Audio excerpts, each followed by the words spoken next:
Hi, my name is Phedon Papamichael. I'm the cinematographer of Trial of the Chicago 7, and this is the Go Creative Show. Hello and welcome to the Go Creative Show. My name is Ben Consoli, and today's guest is Phedon Papamichael ASC, the cinematographer for The Trial of Chicago 7 on Netflix. Phedon, thank you so much for being on.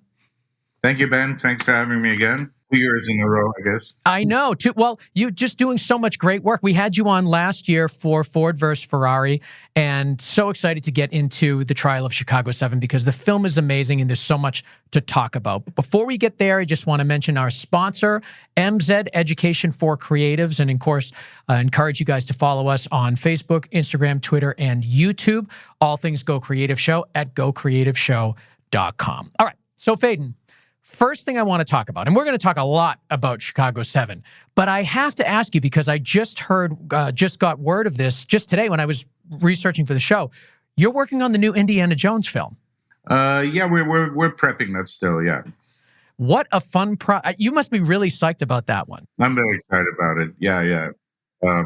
Obviously, there's literally nothing I can tell you about it. Of course. Than the facts that are known, which is, it's James Mangold directing, so that'll be nice because we're taking on a franchise and it's a collaboration that I've had for 2 decades now, probably with Jim, and so it's very exciting, very exciting. We had worked with Harrison Ford because we did some additional with Mangold. We did some additional shooting on Call of the Wild, so I did have a relatively short experience working with him, but he seems like he's going to be great fun, and I'm very, very excited and very much looking forward to it. So, one of the most famous film franchises in film history, but we're very excited about it. Yeah. Well, hopefully we'll have you back to talk about that when the time comes. But working with James Mangold in all of those projects that you had just mentioned, and you really understand the value of having a great director-cinematographer relationship. And I want to kind of apply that to your experience on Chicago 7 because you're now working with Aaron Sorkin, who people know as a writer. He's directed before, but he's also directing this project. So you're working not only with just legendary writer of dialogue and of story, but someone who's directing it as well. So I'd love to hear about your just working relationship with him. What was it like working with Aaron Sorkin? Yeah, I mean, it's very interesting and of course, not similar to working with Mangold, which, Mangold is very involved. I mean, he's a photographer himself. He's involved in color correction. He's constantly carrying his Leica around. He's very precise about composition and all that, which is all great because we're, like I said, we have very similar visual sensibilities.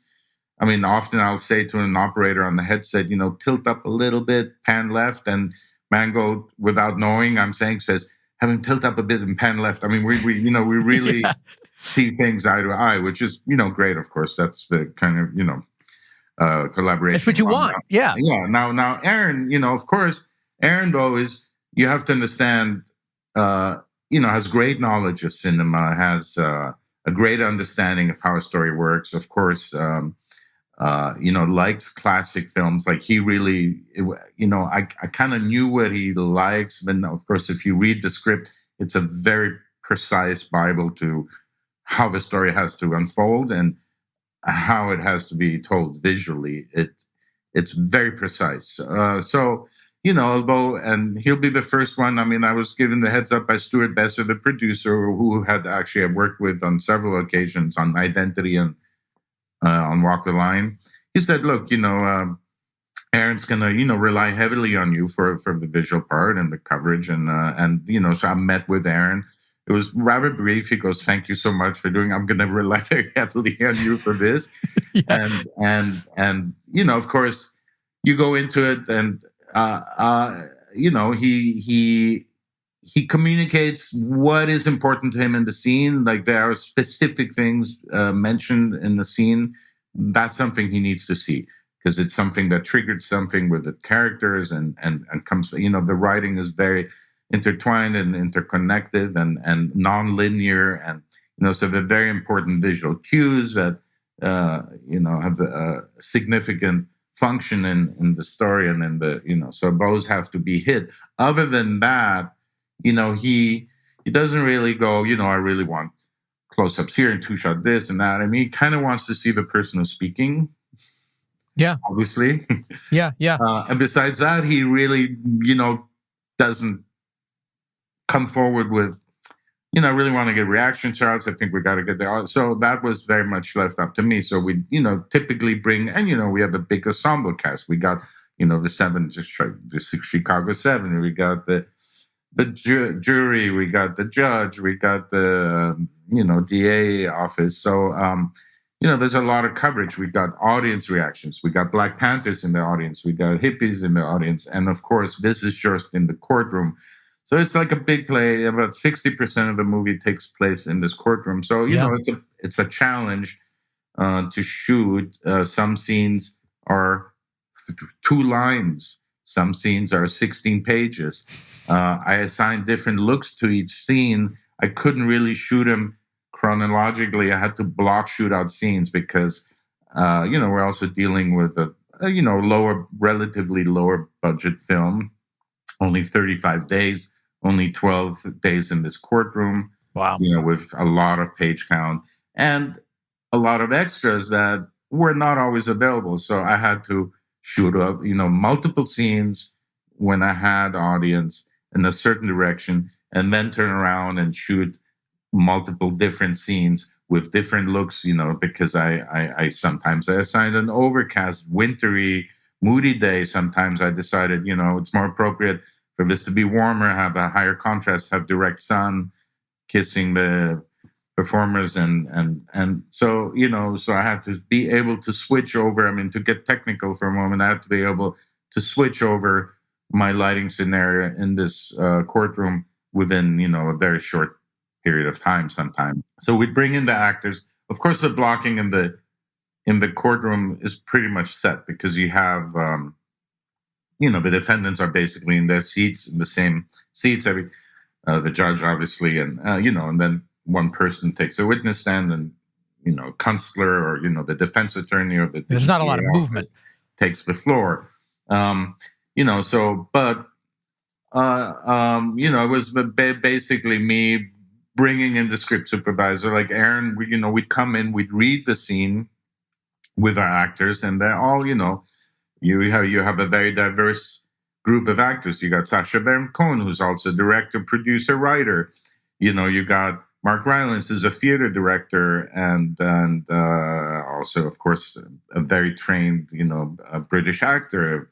Same with Eddie Redmayne. Then you got Jeremy Strong, who's more a method actor, and so you have a very diverse group and diverse methods of approach to. How do they act to camera? How do they want, multiple takes? Some want, more takes. Some want to try different things. Aaron doesn't like to try different things. Aaron wrote a script that he's very much wants specifically interpreted it the way it's conceived, because, of course, he thought about it a long time. This script was written, over 10 years ago, actually, for Steven Spielberg to direct. Oh, wow.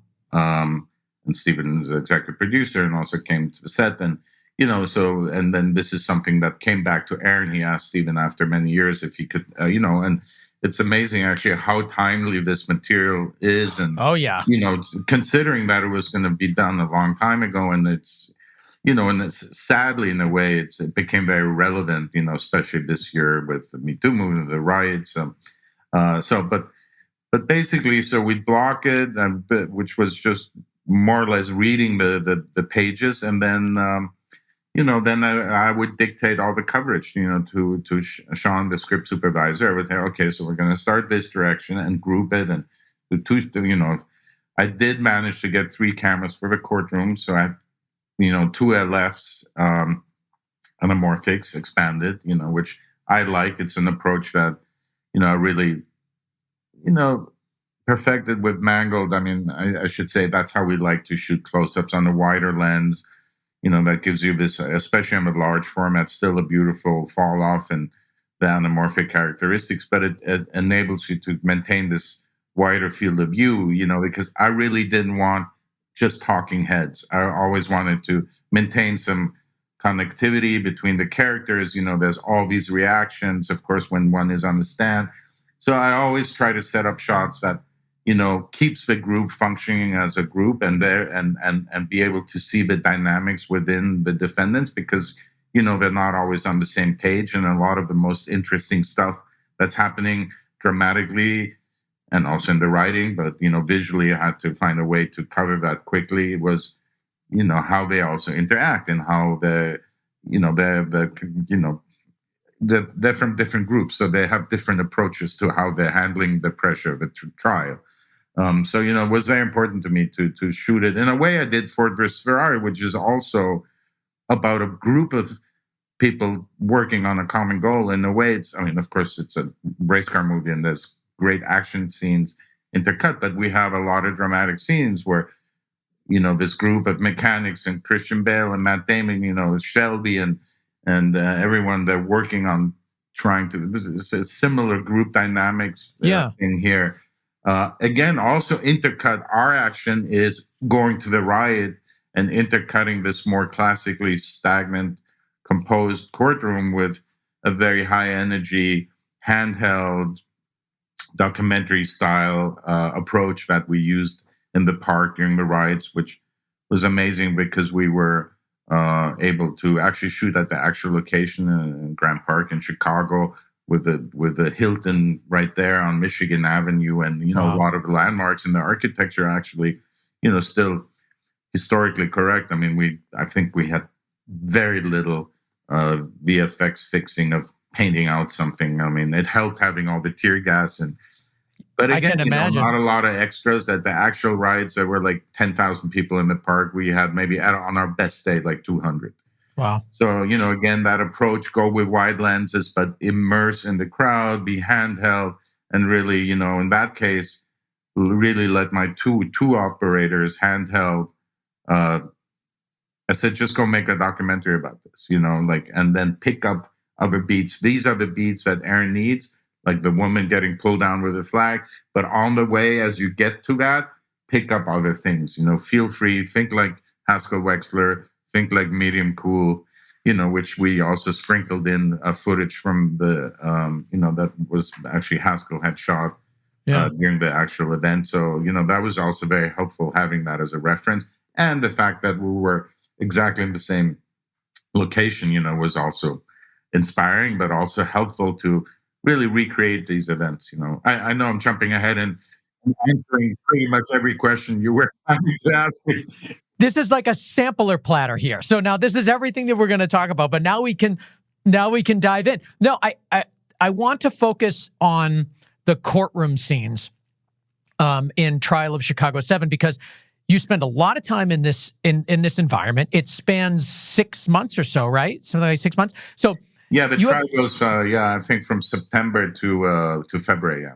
So also, I wanted really to convey passage of time, and that's why I assigned different looks and moods for each situation. Also, because we're so linear and leaving the courtroom all the time, I think it helps the audience when you come back and it's really like a different mood and understanding now this is a different court day, because not all the court days are labeled. Like day 1 is labeled, day 4 is labeled, day 96, and but it's we have many more days that are not labeled. So really and you don't have a lot of, like, the only way that we know the time has passed and that what sort of the environment is outside is through these large, gorgeous windows. And, the interior lighting stays relatively the same throughout the 6 months in the courtroom, but the exterior lighting is significantly changing. So can you talk to me about the way that you're lighting through those giant, beautiful windows? Yeah, this is one thing actually that came still from when Steven Spielberg was prepping this. He said one of the things he said to Aaron when he gave him the script, and when he gave him the rights to make it, he's make sure you have windows in your courtroom.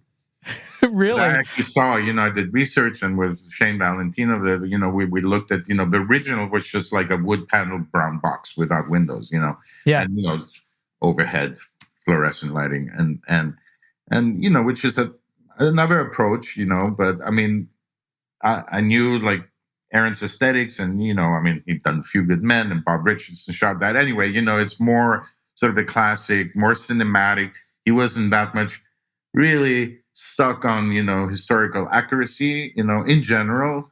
Yeah. He's a writer of cinema and, we're telling this event, but, he also wants interesting looking movie. So, but anyway, having these windows, of course, helped exactly what you said, convey passage of time and create different moods, which I pretty much, I made this spreadsheet and I signed just, instinctively, okay, this, seems like, the opening of the trial, it's more uplifting and, there's a lot of hope going into it on the defender, they're making a statement, they didn't know it's going to become this absurd, a farce of a trial and judge. So, and then played that a bit.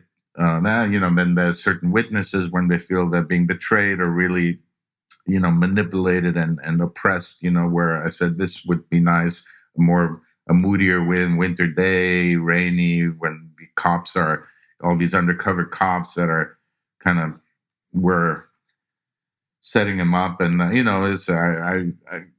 chose, like I said, different moods when Michael Keaton comes, and then of course for the verdict, again, I played it a bit more uplifting and, they come out in their white prison outfits and I have Eddie Redmayne stand and start reading the names of all the fallen. And I thought he looks more angelic and heroic, reading out the names. And it's again, sort of the more triumphant moment for our group. So, but in order to achieve that, and it's not on stage, so it's actually a old abandoned a church building, which we created the courtroom in. It was rather large, and like you said, these big bay windows. I mean, it was also winter, so I had short days. So I said, the best thing.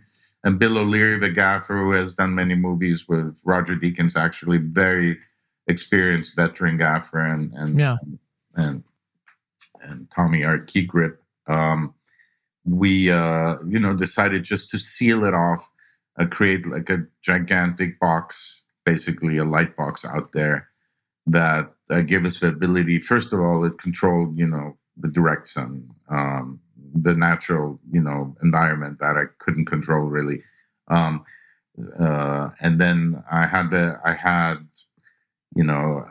sky panels in there. I had M40s, M90s, Air Maxes that I could either bounce. So the tent was black on the outside. It was a huge scaffolding rig, had some depth, maybe I don't know, maybe 12 feet deep. So I could back up my units and I could either bounce them and create like basically a big gigantic white softbox. Yeah. In the tent, it came late. Didn't really have it for the first 3-4 days. You didn't have the tent for the first few days? No. Eventually, I got the backdrop I had picked and requested to go inside the tent. So I could still use a backdrop as a bounce, but it gave me some definition of some things. In the later scenes of the movie, you feel something out those windows. Unfortunately, the opening day, it hadn't been delivered yet, and it was just white, but it's okay. That's so funny. So I know. Suddenly, yeah, I go, oh, now we're seeing something. Okay,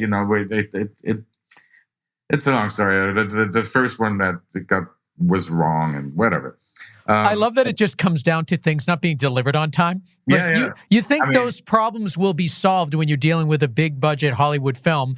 But no, even you guys have to deal with stupid problems like that. Oh, we do all the time. I mean, sometimes the biggest movies are the ones that, feel like the most low budget. Yeah. It's just, anyway. So you've got a big tent set up that occasionally you'll bounce through. Yeah. Or I can turn the lights around and still have, some bounce. I have some ambience, but I can also bring my harder heads like the M90s and stuff direct, and then I would warm them up and play direct sun and get like some harder light sun patterns. And then on the interior, according to what I was doing, when I was playing Overcast Moody outside, I had all these practical sconces that I picked with the art department and set dressing, and so I had those all on dimmers. I did have a very low overhead softbox with LED panels, light tiles that I could dial in, depending on the color that I was playing outside.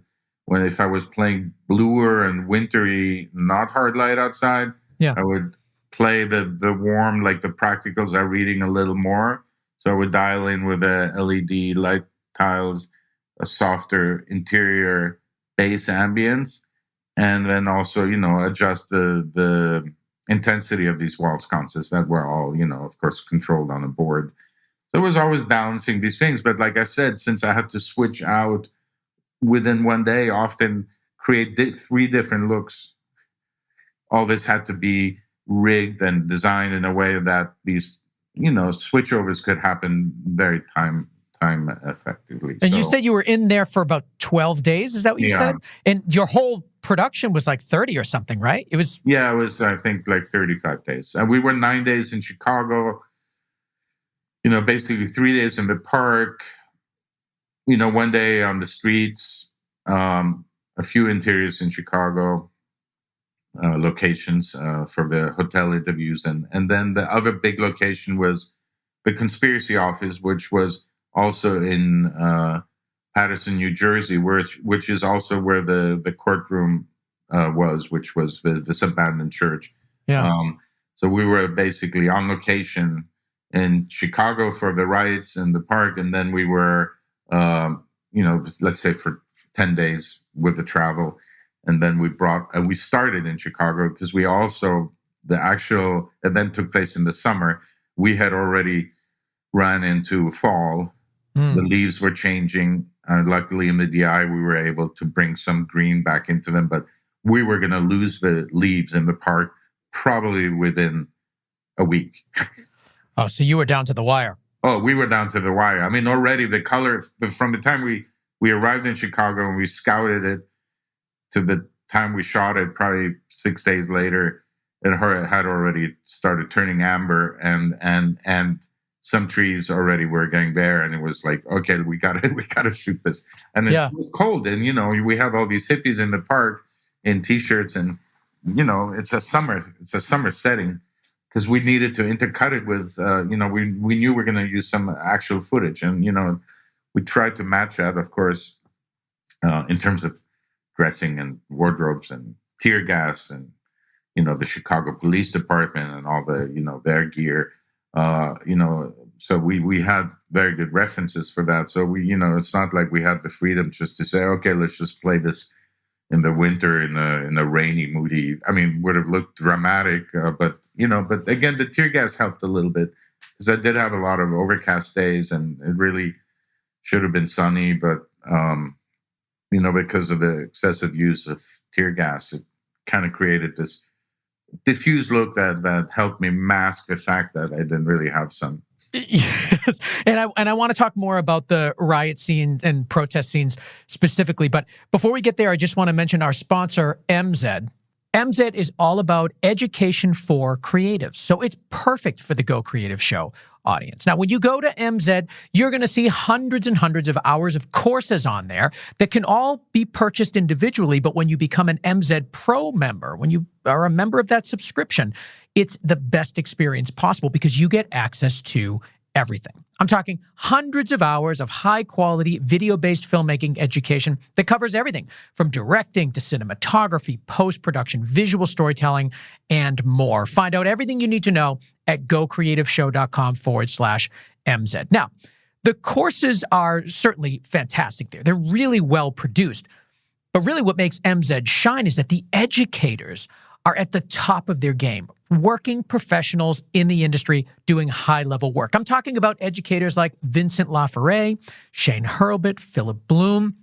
The Ari Academy is on MZ. And Tom Cross, the editor of La La Land and Whiplash, does a whole course on the art and technique of film editing. So We're talking about really high-end educators giving you the information that you absolutely need to know. And it's all there at gocreativeshow.com/MZ. Oh, and a bonus for our audience, you get 20% off by using coupon code GCS20 at checkout. GCS20 for 20% off of MZ over at gocreativeshow.com/MZ. Okay, so let's take a minute and talk about the riot scenes and the protest scenes. And I want to begin by just asking you just kind of a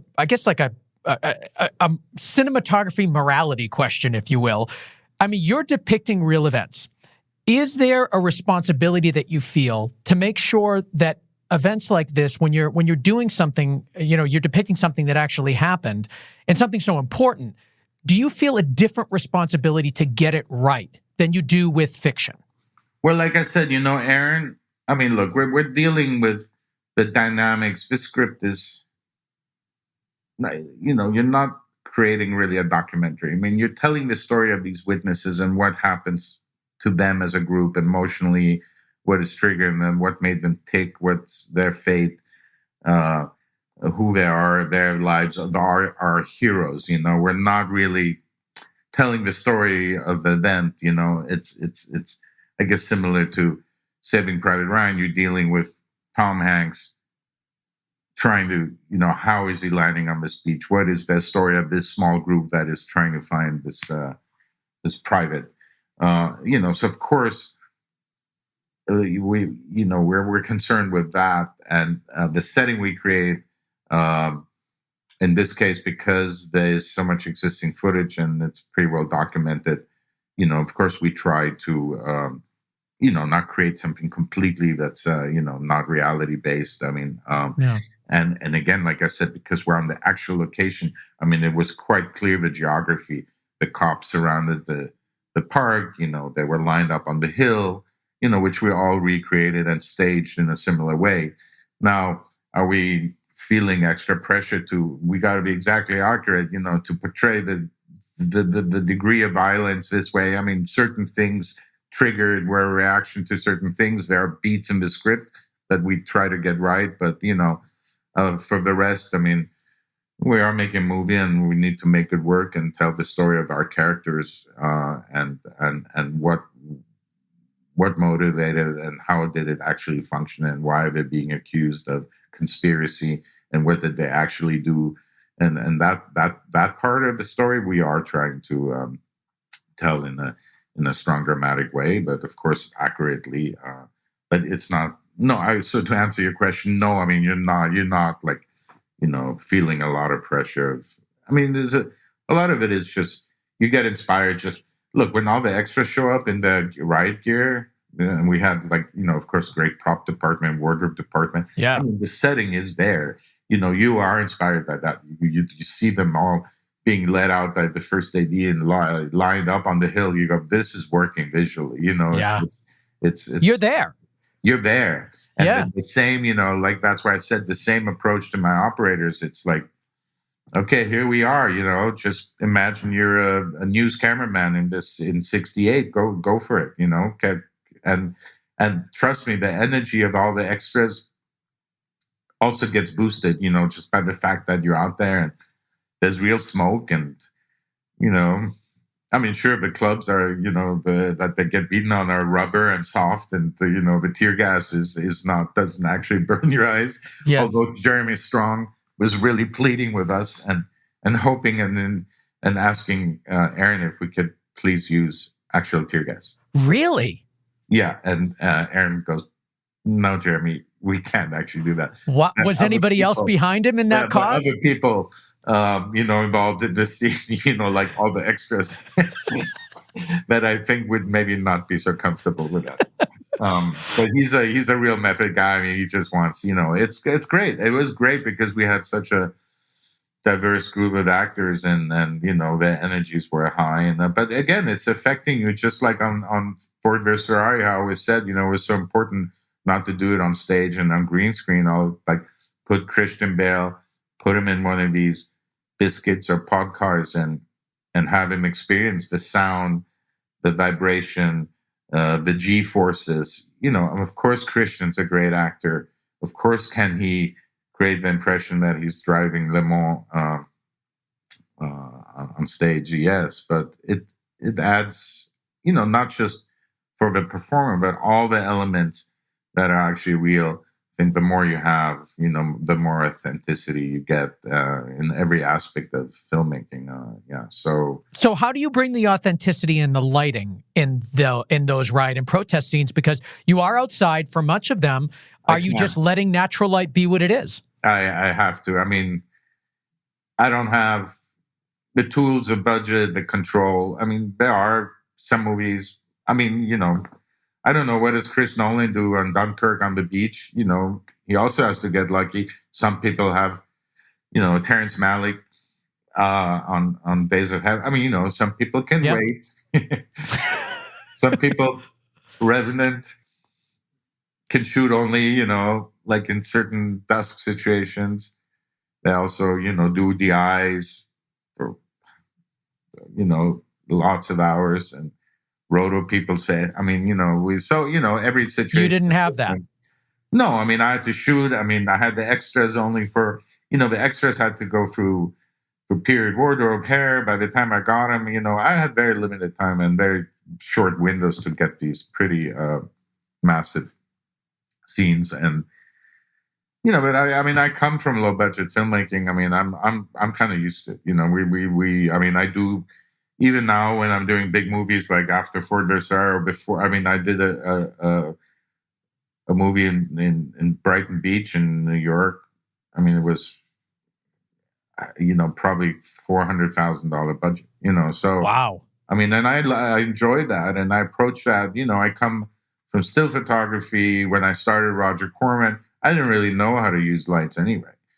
My influences were Robbie Miller and Paris, Texas, and Alice in the Cities, and The American Friend, which was all minimal use of practicals. On day series, it's all about laying out the day and planning the day, looking at the weather, looking at the best sort of weather forecast you can get on your phone, or call the airport, and make decisions. You got to make decisions. Okay, we're going to do these wide shots in the morning. So the sun's supposed to be out till about noon. Then we're getting overcast. Then maybe we go in the crowd. We do the tighter stuff with the tear gas. Then at the end of the day, it's supposed to clear back up. 50-50 chance. You kind of got to roll with the punches, but you make a plan. You try to execute it. Be flexible. Ideally, you have a first AD who can be helpful, and you tell them, this is kind of how I would like to try this. Can we get the extras ready at 2? Bring them all back out at 2. Oh, you got to break them. Okay, break them then. Make sure they're back out here then. So that means let's move up lunch early.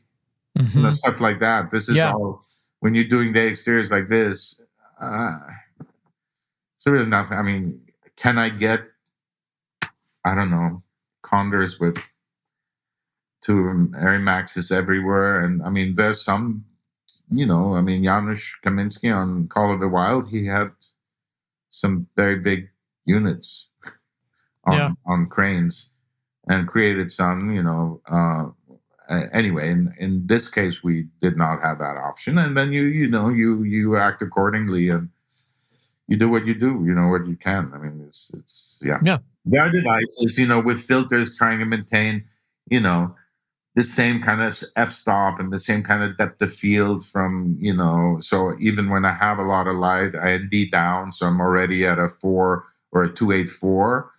So I know as I'm going to be losing the light and pulling all my filtration, I'm still going to be able to finish the scene at a 284 split, although it's a day exterior, and then, you start, you can start changing your shutter. You can, increase the ASA with a Alexa LF.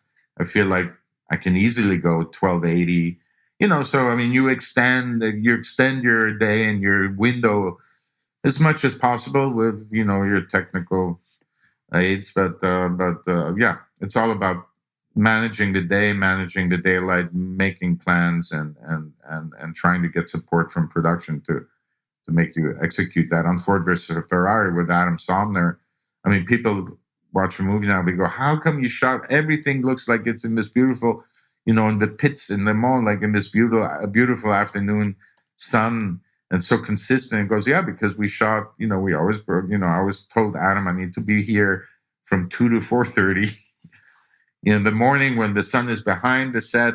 I have to be shooting these dusk scenes, these morning scenes, so it's all about laying out the schedule and hopefully having a production being able to accommodate you. Let's talk about the camera package and the lenses that you used on Trial of Chicago 7. So you had mentioned the Alexa LF. Can you talk to us about the lenses you paired with it? I very much fell in love with that combination on Ford versus Ferrari, which they were prototypes at the time. It was anamorphics, that two-time anamorphics from Panavision, like C series, T series, that don't cover the sensor. And Dan Sasaki at the time, very shortly before we had to start shooting on Ford versus Ferrari, said, well, I can expand them. I go, okay, can you do it in time? Can you try it? I mean, is it going to work? Like, we didn't really know. And we got these prototypes like a week, not even before we started shooting Ford versus Ferrari. And then, they had some issues, vignetting. We made some adjustments during it, but it was very much, cut to a year later. I mean, but I love the look.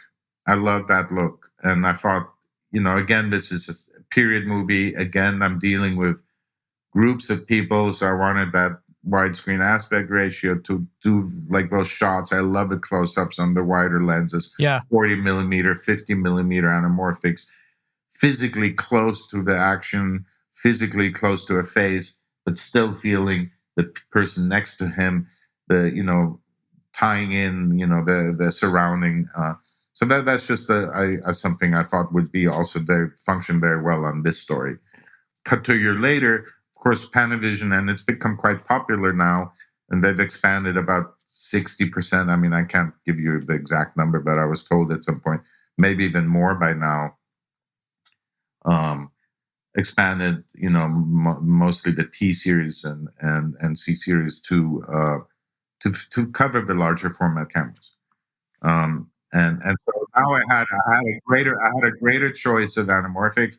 I did go mostly T's on this because the T series Panavision anamorphic, to reiterate exactly what I was using. They also have close focus capability. I think 2.5 feet, which I also like to be able to, I mean, when you're doing this kind of stuff, you sometimes get very, I mean, we were hitting people with our cameras and, really having to pull mat boxes because people would constantly run into our operator. You're in the crowd, but it's not, there's no precise choreography. It's like, okay, let everyone loose.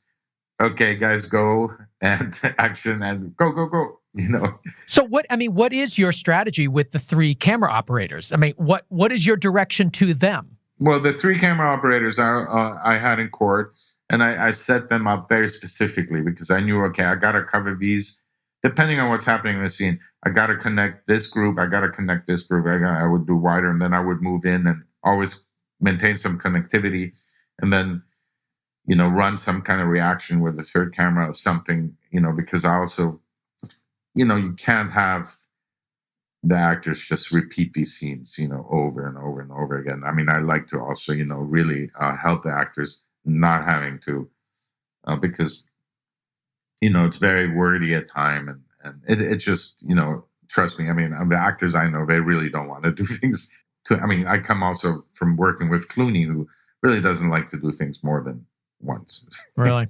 I mean, 2 times, also when he's directing and acting. I mean, and with Alexander Payne, all these movies, we really don't do that many takes. We have great actors, and we kind of let him go.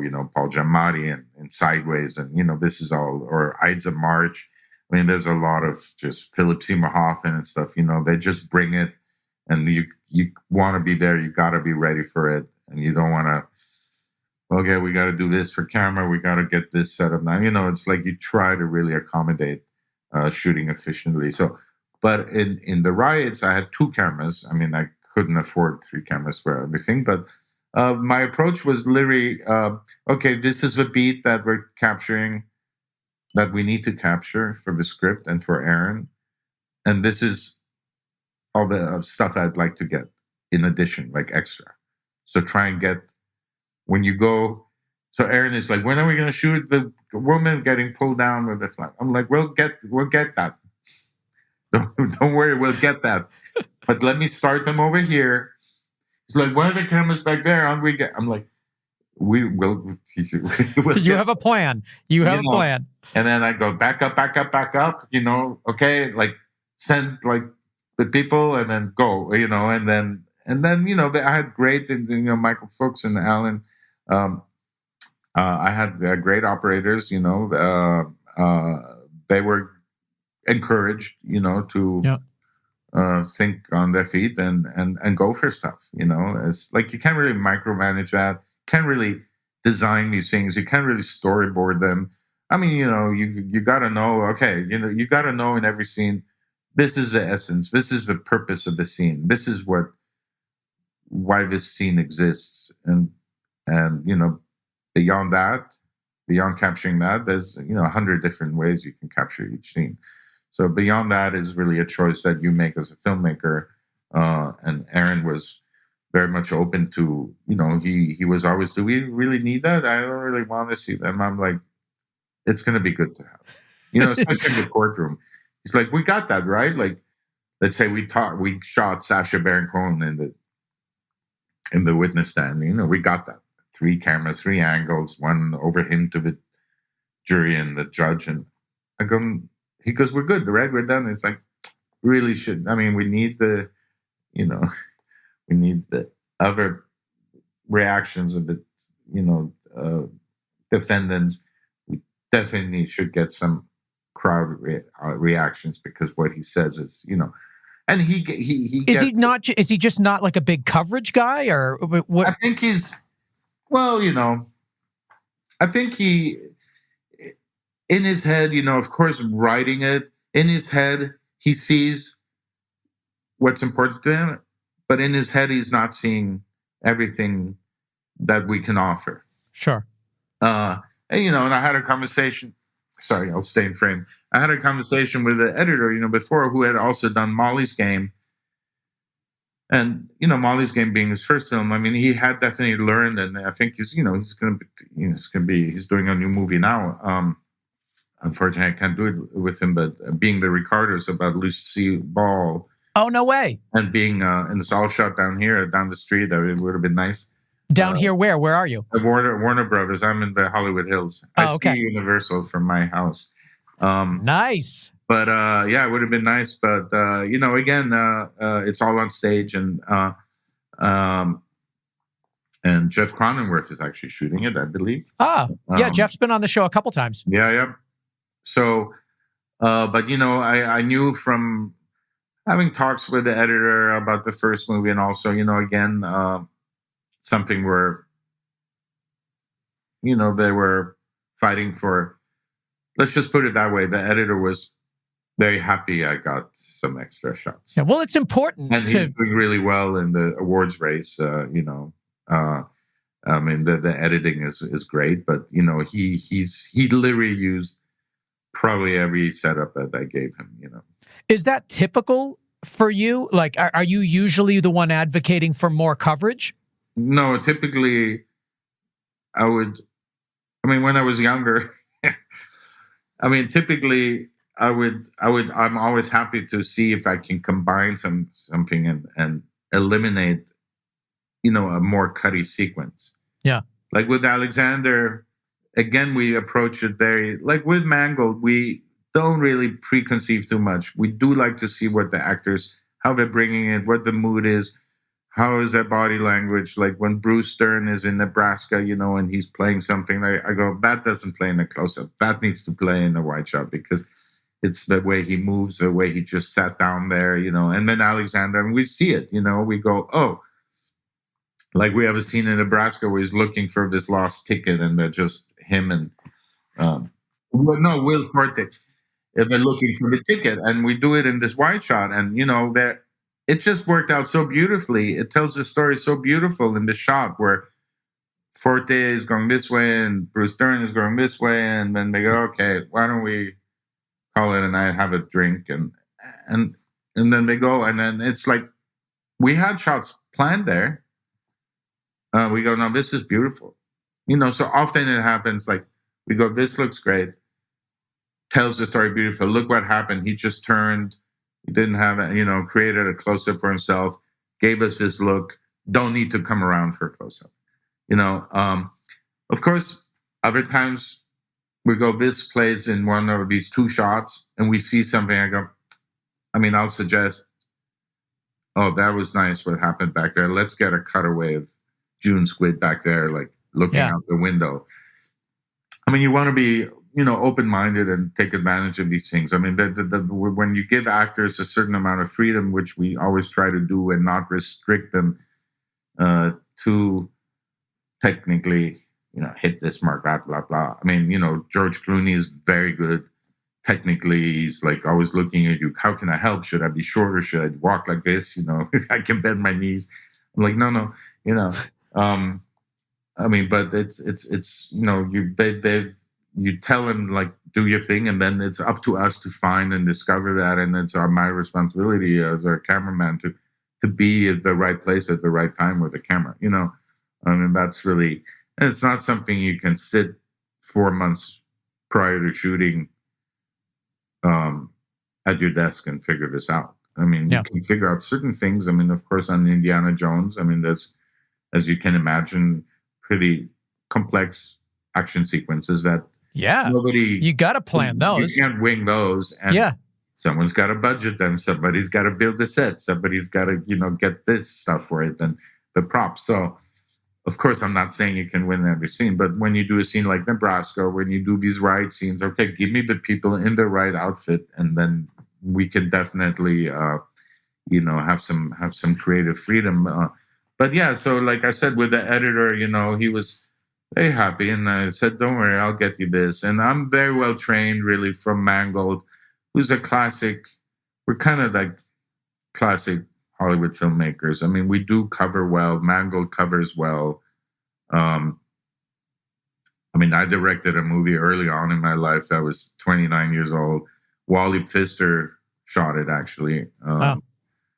This is before he did Memento. And,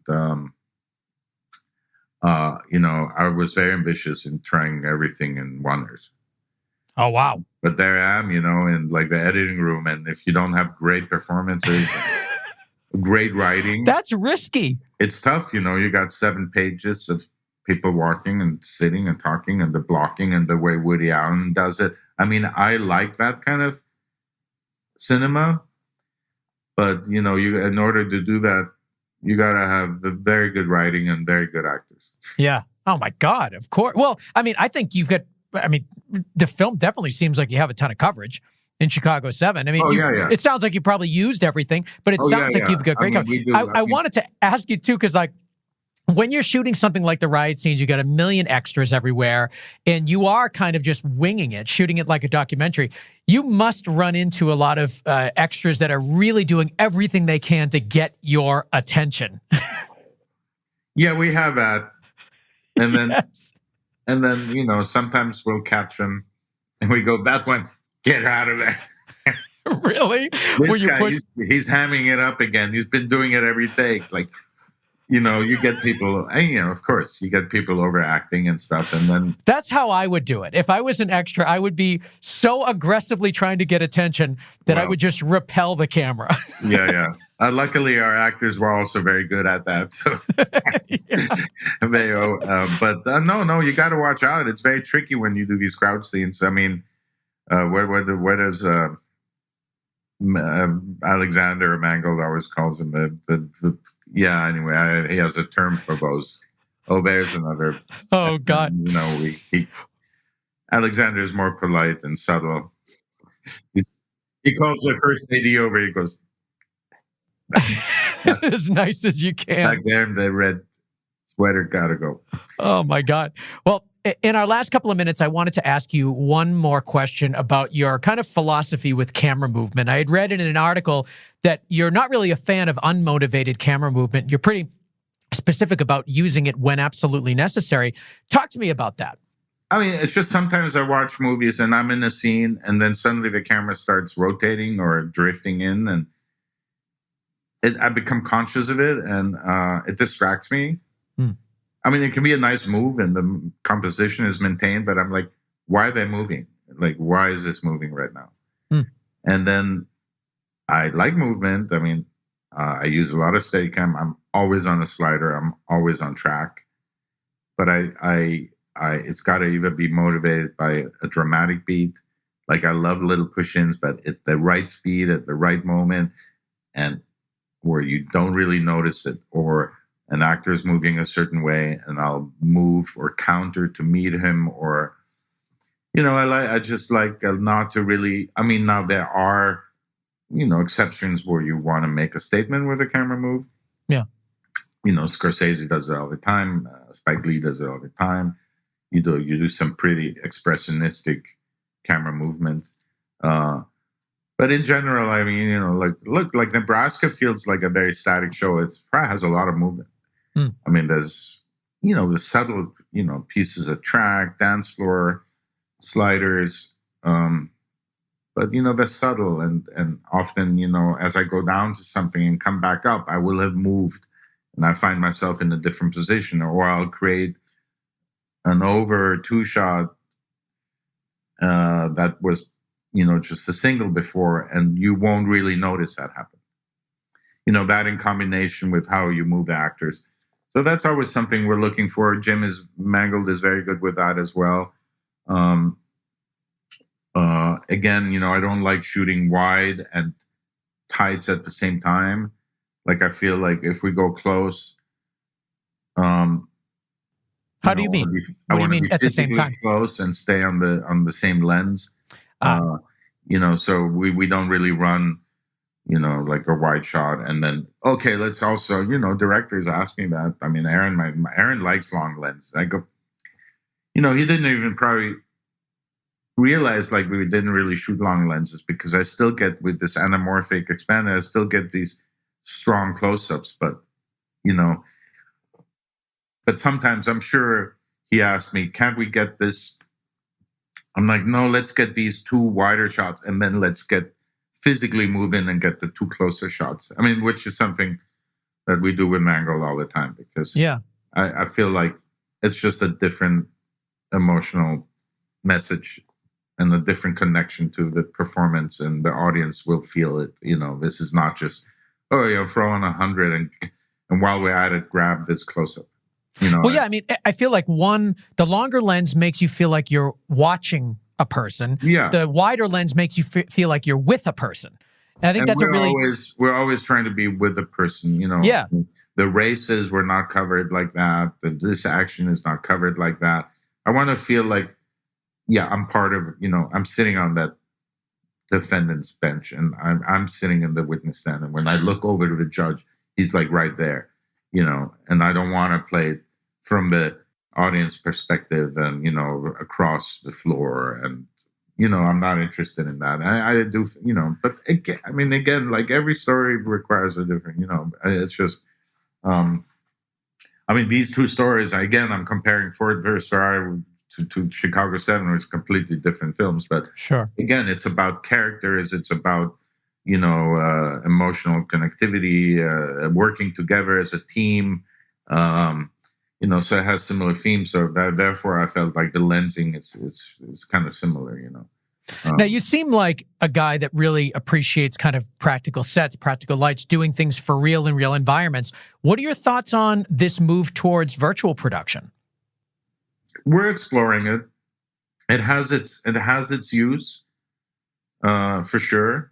And the technology is advancing fast. I mean, it's still expensive. You need these gigantic, volume stages, and like a Mandalorian, and it still requires a lot of work. It's not like you can just photograph those and have them as is. There's still a lot of VFX and post work that goes into it, but it's great for interactive light. It's great when you have surfaces with reflection, let's say like a cockpit, and you're flying through clouds. There's really great use for it. Makes a lot of sense on the Star Wars stuff, the deserts, but again, you're doing something in a tight situation in a urban environment with a lot of extras, cutting a lot of corners, buildings. It's not always it's not always useful, and it's almost better still to do it even on green screen. Of course, I always will take a practical location, even when we build sets that are, let's say a small apartment building, a small apartment, and I have a stage and I can do whatever I want, like pull the ceilings, pull walls.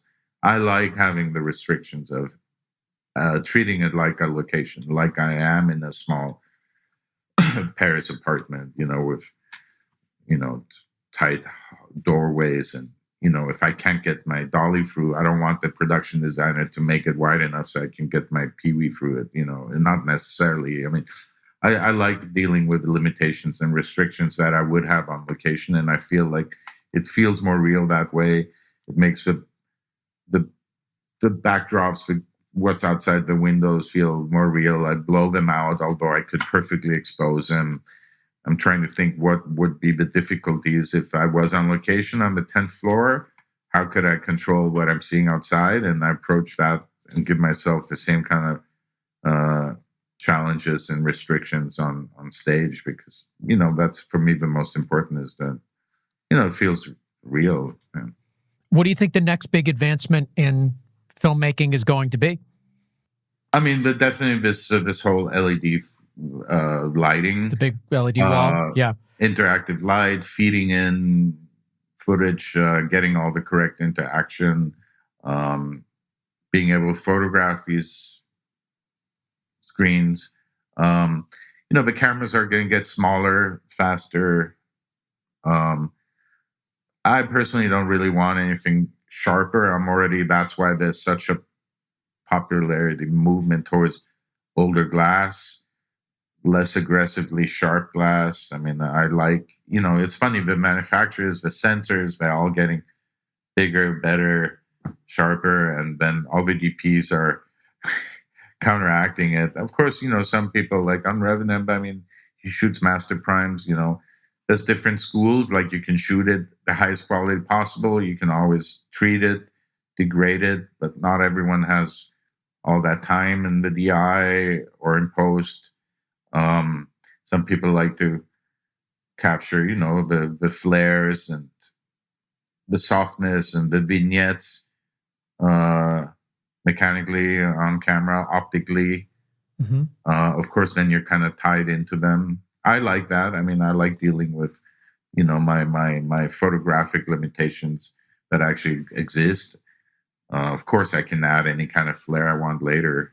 Yeah. Well, how are you softening your images? Are you adding filtration? No, are you putting haze in the room? I like to find glass that I feel has the right amount of sharpness. Yeah. And the right amount of fall off in the edges, the right amount of distortion. I do like vignette. Like, I don't like when it's just perfectly evenly exposed from corner to corner. So I actually always apply a vignette in the DI. It's something I even do, when I'm working on my Instagram photo. Yeah. It's just something I like, Yes. Oh, vignette. Okay, let me put a vignette on it. Who doesn't like a nice vignette? Exactly. And I do like the center to be soft. I do like the eyes to be, I'm not soft, sharp. I do want eyes to be sharp. There's some things I don't want to have soft. There's certain things I want soft. There's certain things I want dark. There's certain things I don't want dark. So, so you find your combination of lenses and, and then, I like film. I'd be shooting film. I add grain. I think with Skip Kimball and my colorist, like a Monuments Men, we shot half film, half digital. I felt like we really matched that very well. And I mean, anyway, we're dealing with digital projection. If we even ever go back to that, we're dealing now with, very good televisions. Yeah, exactly. Myself included, I bought, 3 OLED monitors this year, been watching a lot of Netflix, which typically I haven't.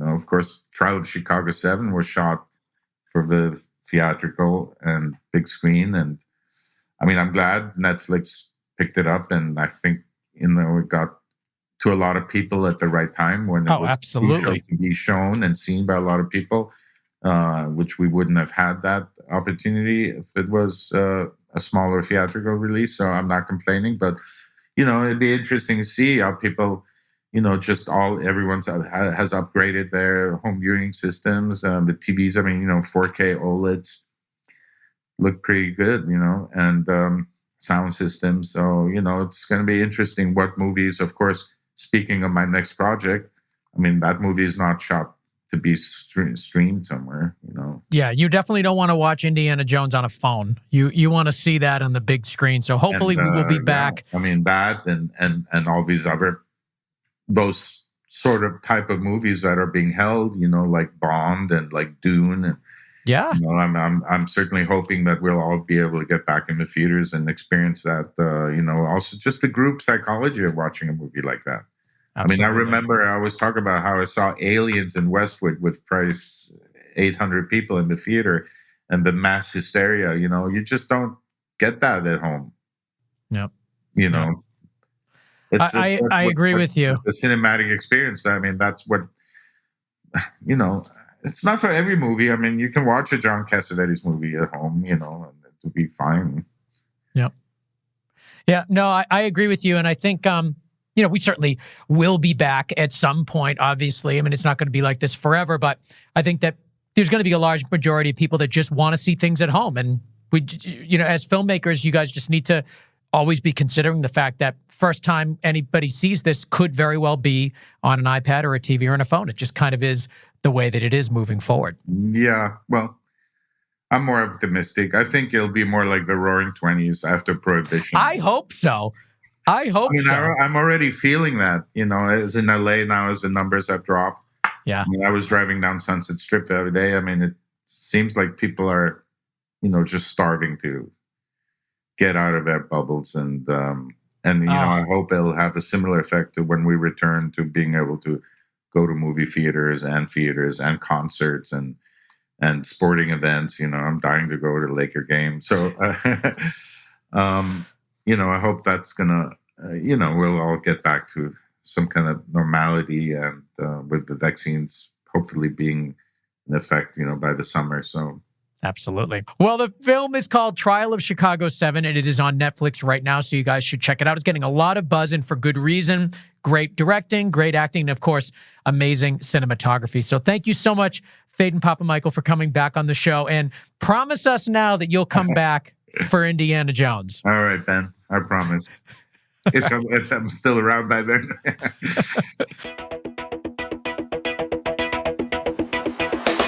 All right, I want to thank Phedon Papamichael for coming back on the Go Creative Show to talk to all of you and me about his work on The Trial of Chicago 7. Great film, and it's right there on Netflix, so check it out for yourself.